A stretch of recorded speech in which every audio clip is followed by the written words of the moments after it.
Making headlines. The President ratifies the 8th Amendment to the Maldives Employment Act, granting the authority over the number of foreign laborers allowed into the Maldives. The government announces plans to partner with the International Atomic Energy Agency, aiming to develop the nuclear medicine field. And the Housing Minister announces that FDC will now be responsible for implementing housing projects across the Maldives.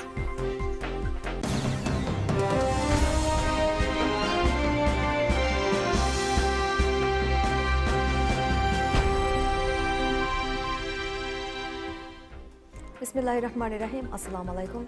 Hello and welcome to PSM News in English. I am Mariam Shalshat with PSM News in English. President Dr. Mohammad Muizzu ratifies the 8th Amendment to the Maldives Employment Act, granting the relevant ministry the authority over the number of foreign laborers allowed into the Maldives. The amendment, introduced by parliamentarian Muhammad Dawood on behalf of the government, proposed to change the previous limit of 100,000 workers per country. The amendment was passed by Parliament on September 1st. The bill stipulates that foreigners are only permitted to work in the Maldives if they have acquired authorization in accordance with the Maldives Employment Act and its related regulations.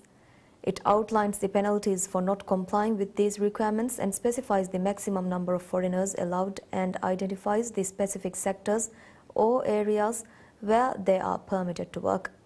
These amendments will establish different criteria based on industry, occupation and skill levels to determine the allocation of foreign workers throughout the year. Additionally, the amendment mandates to assess the impact of foreign employment on the labour market of the Maldives. The factors to be considered include the unavailability of local workers for critical jobs, the potential negative effects on specific sectors due to a lack of local workforce, and national security implications. The amendment to the Act has established and detailed the obligations imposed on employers for the recruitment of foreigners in the Maldives.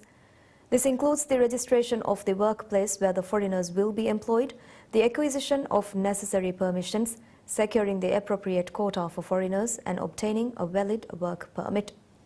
The registration of the workplace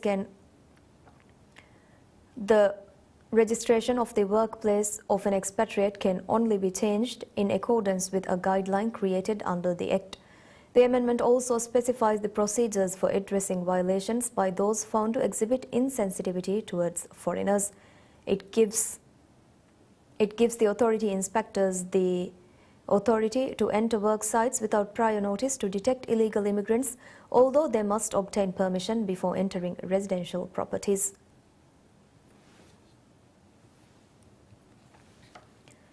The government announces plans to partner with International Atomic Energy Agency (IAEA), aiming to develop the nuclear medicine field.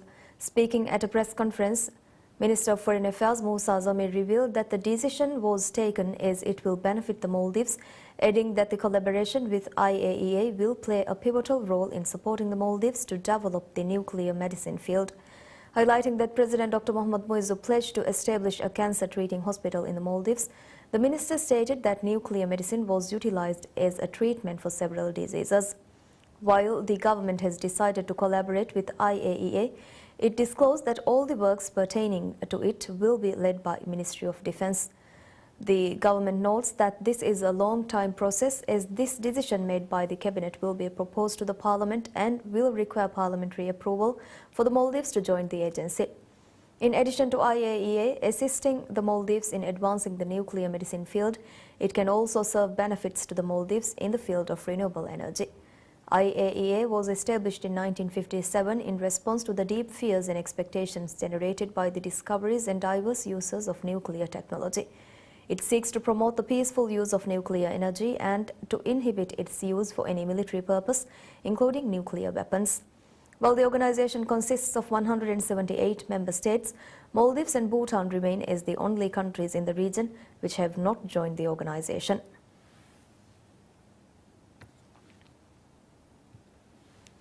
Minister of Housing, Land and Urban Development Dr. Ali Haidar Ahmad announces that Fahidiri Ulum Corporation (FDC) will now be responsible for implementing housing projects across the Maldives. Speaking at a press conference on the government's reform initiatives, Minister Dr. Haider highlighted a significant change in the structure of FDC, which has now transitioned into a subsidiary of Housing Development Corporation (HDC). Minister noted FDC is already managing a major social housing project and will henceforth oversee all social housing projects nationwide. The shift aims to streamline housing development efforts and ensure uniformity in the execution of housing projects across the country. Currently, a total of 4,000 housing units are being developed in Hulumale under FDC JMC and FDC NBCC housing projects. This includes 1,400 units of 900 square foot, 3-bedroom apartments and 600 units of 650 square foot, 2-bedroom apartments. During the press conference, Housing Minister Haider mentioned that FDC will not only carry out housing projects in Hulumale, but carry out housing projects across the country. The minister further elaborated that with this change, HDC will henceforth act as the master developer. He said HDC will also take on the role of master developer for urban centres in different parts of the country. Furthermore, the minister also mentioned the president intends to convert HDC into a public limited company and eventually sell its shares to the public, aiming to involve the broader population in the country's urban development efforts. Minister of Economic Development and Trade Mohammed Said announces that the Maldives has proposed reducing duties on 38 items, including tuna, under the Preferential Trade Agreement (PTA) with Turkey. He made the statement in an interview with PSMNEWS. The initiative to draft a trade agreement between the Maldives and Turkey began following discussions during President Dr. Mohammed Muizzu's official visit to Turkey last year. The two nations have been working towards finalizing a PTA. Speaking to PSMNEWS, Minister Said revealed that the Maldives initially proposed 214 items for consideration, with duty reductions offered on 38 of them, including yellowfin tuna, skipjack tuna, dried fish and other fish products. He highlighted that duty reductions are also being considered for the remaining items, which have been prioritized by the Maldives as they have not previously been eligible for duty deductions. Additionally, Minister Said pointed out that while some countries process fish caught by their vessels in Turkey, there is opposition to tariff cuts on exporting these products to European markets. Despite this, he emphasized that achieving such concessions from Turkey is a significant accomplishment for the Maldives. He also said that the agreement is progressing well and is expected to be signed and implemented by the end of this year or early next year. President Dr. Muizz has been involved in discussions aimed at reducing tariffs on Maldivian fish exports to Turkey, which will be facilitated through the upcoming PTA between the two countries. Minister of Economic Development and Trade Mohammed Said reveals the government has submitted a full proposal to PayPal Holdings Incorporated, aiming to launch PayPal services in the Maldives. Speaking at a program aired on PSMNEWS, Minister Said highlighted that the introduction of PayPal services is a long-awaited goal for the youth and various stakeholders in the e-commerce sector. The minister reiterated President Dr. Mohammed Muizzu's commitment of introducing a variety of services targeting the youth as he prioritizes in ensuring a better future for them. He emphasized the potential for leveraging online platforms, including social media, to generate revenue and indicated that the government's goal is to enable local users to benefit from these platforms. Furthermore, Minister Said also noted that many creative online businesses and individuals engaged in digital e-commerce face substantial challenges. To address these issues, he mentioned that the government had engaged in comprehensive discussions with relevant authorities and submitted a full proposal to launch PayPal services. PayPal, a wide-used e-wallet application, facilitates convenient online transactions. However, while Maldivians can use PayPal to send funds abroad, they encounter challenges when it comes to receiving payments. Introducing online payment systems and e-wallets in the Maldives is a pledge of President Dr. Muizz. The government is working to fulfill this pledge, including plans to introduce additional e-wallets from other countries alongside PayPal. The administration is optimistic that these initiatives will enhance the financial system and provide residents with greater convenience in financial transactions. Commissioner of Police Ali Shujao underscores the critical need to equip the Maldives Police Service MPS with sufficient resources and training to effectively prevent and address planned criminal activities. Speaking at the ceremony commemorating the 20th anniversary of MPS's establishment as a civil service organization, Commissioner Shujao highlighted the importance of training officers to adapt to the evolving criminal environment. He identified drug abuse and gang-related crimes as the primary challenges the Maldives face and stressed the necessity for targeted efforts to combat these issues. The Commissioner emphasized the importance of enhancing the capabilities of police officers to prevent planned crimes and to investigate financial crimes more effectively.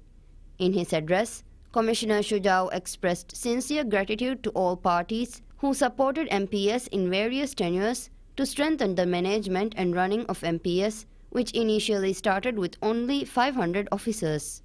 He acknowledged both praise and criticism from the public, adding that constructive feedback from local media has been instrumental in improving both individual officers' performance and the overall effectiveness of MPS.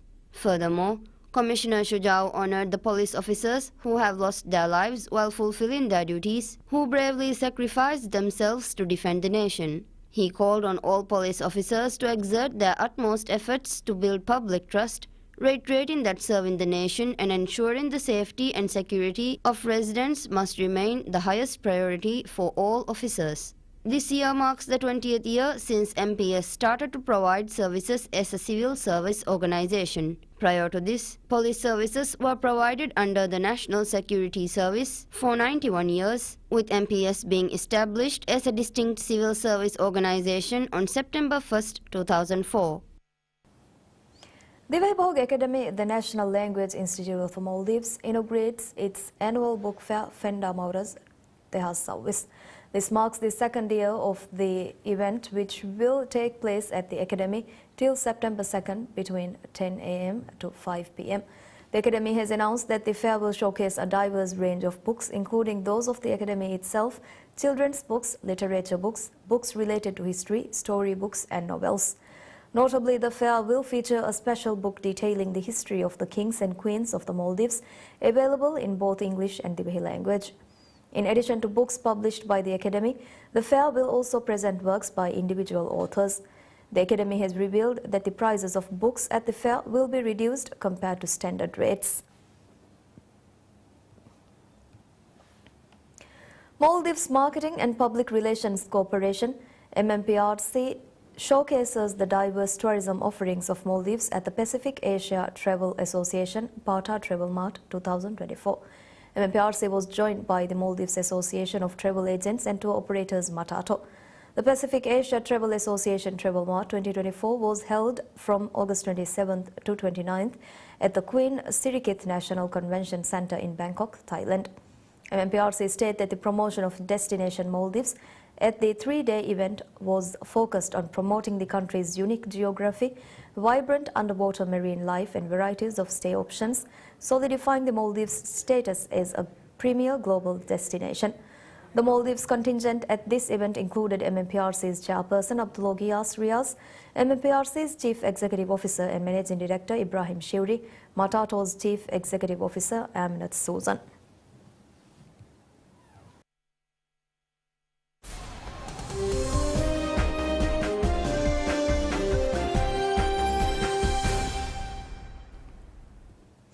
European stock markets wobble, but Wall Street rallies as investors digested inflation figures that raised the prospect of interest rate cuts in the two major economies.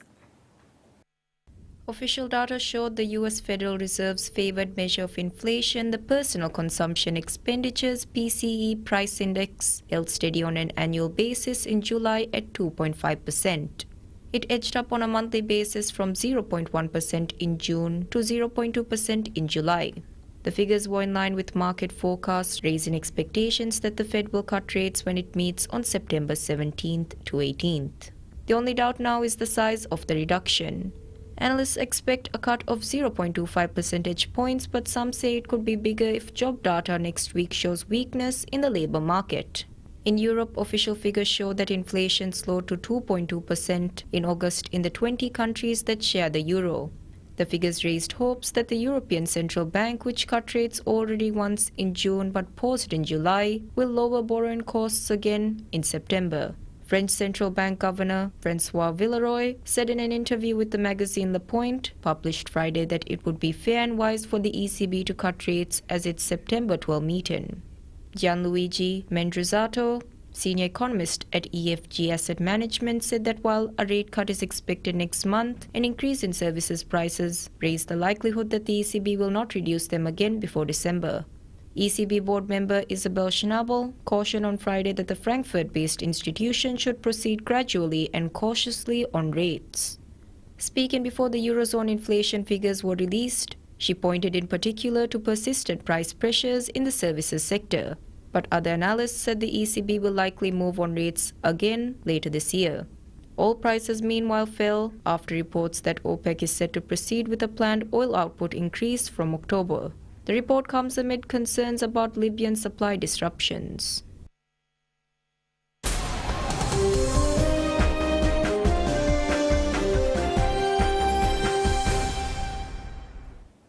Israel announces its troops had found 6 dead hostages in a Gaza tunnel, while Israeli police said a shooting attack in the occupied West Bank killed 3 officers. In the besieged Gaza Strip, humanitarian pauses in the nearly 11-month war between Israel and Hamas was set to take hold on Sunday to facilitate a massive polio vaccination drive which a health official told AFP had begun. The deadly shooting near the city of Hebron added to surge in violence in the West Bank, which is separated from Gaza by Israeli territory and where Israeli forces pressed on with a large-scale military operation that sparked international concern. A military statement said the remains of 6 hostages were recovered Saturday from an underground tunnel in the Rafah area in southern Gaza and formally identified in Israel. Military spokesman Daniel Hagari said all 6 were abducted alive on the morning of October 7th and brutally murdered by Hamas terrorists shortly before the Israeli army reached them. US President Joe Biden, whose administration has been involved in mediation efforts to secure Gaza truce and hostage release deal, said he was still optimistic that a deal can be reached. The 6 were among 251 hostages seized during Hamas's October 7th attack that triggered the ongoing war, 97 of whom remain captive in Gaza, including 33 the Israeli army says are dead. Scores were released during a negotiated 1-week truce in November. Critics in Israel have accused Prime Minister Benjamin Netanyahu of prolonging the war for political gain.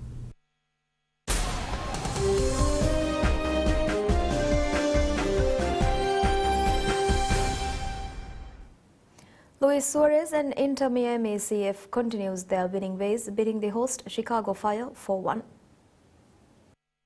Suarez forced an own goal in the first half, then added 2 goals of his own in the second half to bring his season total to 16 as Miami won its first straight match and improved to 8-1-1 in its last 10 outings.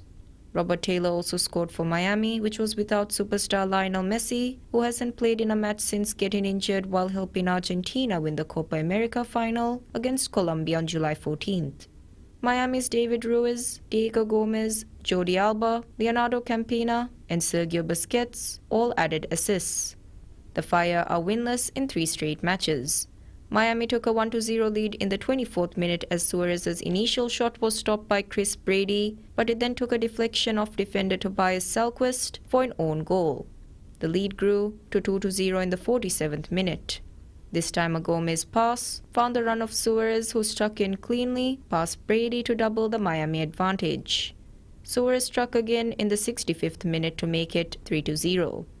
Following Busquets' free kick, Alba's cross from just inside the left edge of the box was laid off by Gomez, then met by perfect touch by Suarez, then found the back of the net. Chicago finally found the scoreboard through Georgios in the 82nd minute as he slid a Kellen Acosta cross past Drake Callender to make it 3-1. But Miami added a 4th goal in second half stoppage time as Taylor put home a Campana pass to finish the scoring.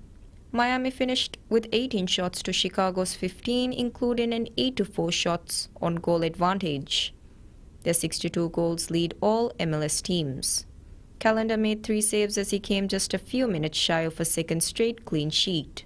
Brady finished the evening with 5 saves for the Fire. Miami was without Thomas Eville, who was shown a red card against FC Cincinnati in the last match.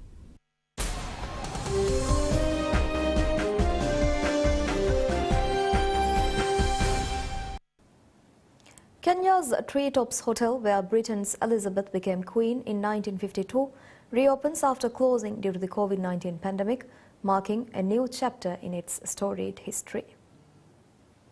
The iconic lodge first opened in 1932 and perched in Aberdeen National Park overlooks a watering hole where buffaloes and elephants gather. It was here that Princess Elizabeth, during a royal tour of Kenya, learned of her father King George's death on February 6, 1952, ascending to the throne at the age of 25. Framed pictures of Queen Elizabeth and Prince Philip adorn the walls alongside newspaper headlines commemorating the moment that transformed the young princess into Queen Elizabeth II, the longest reigning monarch in British history. Treetops Hotel General Manager Wycliffe Muturo said that the historical part of the princess being announced there as the Queen has brought a good rapport between Britain and Kenya. Muturo added that the hotel's royal connection has boosted tourism in the Aberdeen region, contributing to local economic development. The reopening comes at a crucial time for Kenya's tourism industry, which has been severely impacted by the global pandemic. The hotel features a Princess Elizabeth suite, where guests can watch animals at the watering hole while sipping coffee, offering a unique blend of luxury and wildlife observation. This experience echoes the original purpose of Treetops, which was built as a game viewing lodge. Tour guide Grace Sau expressed happiness at the reopening, saying she had long looked forward to bringing guests to the historic site.